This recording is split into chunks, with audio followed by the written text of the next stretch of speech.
বাংলাদেশে যে মুক্ত সাংবাদিকতার তার অন্যতম প্রতীক হলো আপনার প্রথম আলো এবং ডেইলি স্টার। আমরা মনে করি যে বাংলাদেশের যে গণমাধ্যমের যে সাংবাদিকতা যে ইতিহাস, সেই ইতিহাসে প্রথম আলো এবং ডেইলি স্টার ওতপ্রোতভাবে জড়িত এবং তাদের যে সাংবাদিকতা এটা বাংলাদেশের একটা অন্যান্য মাত্রায় তারা সবসময় কাজ করে।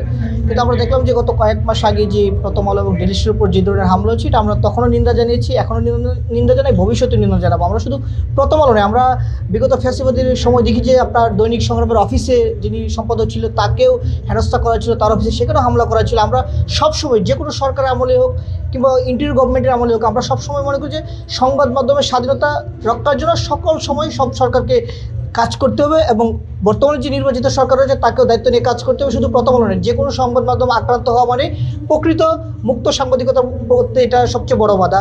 আমরা আশা করি যে ভবিষ্যতে বাংলাদেশে এই ধরনের ন্যাক্কারজনক আর কোনো ঘটনা ঘটবে না। সেজন্য সরকারকেও দায়িত্ব নিতে হবে, পাশাপাশি আমরা যারা নাগরিক রয়েছে এবং রাজনৈতিক দলে যারা রয়েছে তাদেরকেও দায়িত্ব নিতে হবে। কারণ সাংবাদিকতা হচ্ছে আপনার মানুষের যে প্রকৃত ঘটনা বা মানুষের যে জীবনের যে চিত্র, সেটা মূলত সাংবাদিকরাই তুলে নিয়ে আসে। কিন্তু আমরা দেখি যে বিভিন্ন জায়গায় সাংবাদিকরা তখন তাদের পেশাগত দায়িত্ব পালন করতে গিয়ে বারবার নির্যাতনের শিকার হয়, হামলার শিকার। বিশেষ করে এই ঘটনাটি ঘটে যখনই ক্ষমতাসীন মানে যারা ক্ষমতায় থাকে তাদের দ্বারা।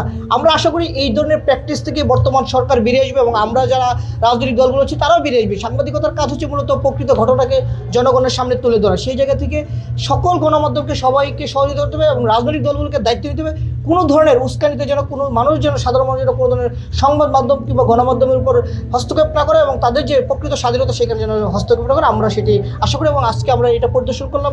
আমরা আমাদের দলের পক্ষ থেকে, গণ অধিকার পরিষদের পক্ষ থেকে আমরা আমাদের একটি প্রতিনিধি দল আসছে। আমাদের এখানে রয়েছে আমাদের সাংগঠনিক সম্পাদক সুমন কবির, আমাদের দলের যুগ্ম সাধারণ সম্পাদক জিলুর রহমান, এছাড়া রয়েছে আমাদের রবিউল ভাই এবং আমাদের যে কাজী হায়াত ভাই। আমরা এসেছিলাম, আমরা পরিদর্শন করেছি।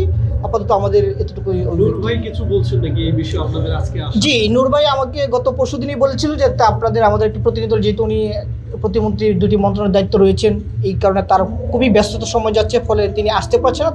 তিনি গত পরশুদিন আমাদেরকে বলেছিল যে আপনারা একটি প্রতিনিধি দল যান, গিয়ে সেখানে পরিদর্শন করে আসেন, বিষয়গুলো দেখেছেন। উনিও এই ঘটনা ঘটার পর কিন্তু উনিও একবার এসেছিলেন এখানে পরিদর্শনে। যখন এই অগ্নিকাণ্ডের ঘটনা ঘটে তার 2 দিন পরেই উনি অবশ্যই এখানে পরিদর্শনে এসেছিলেন। আপনার নাম ডেজিগনেশন? আমার নাম হচ্ছে আবু হানিফ, আমি গণ অধিকার পরিষদের উচ্চতর পরিষদ সদস্য এবং গণমাধ্যম সমন্বয়।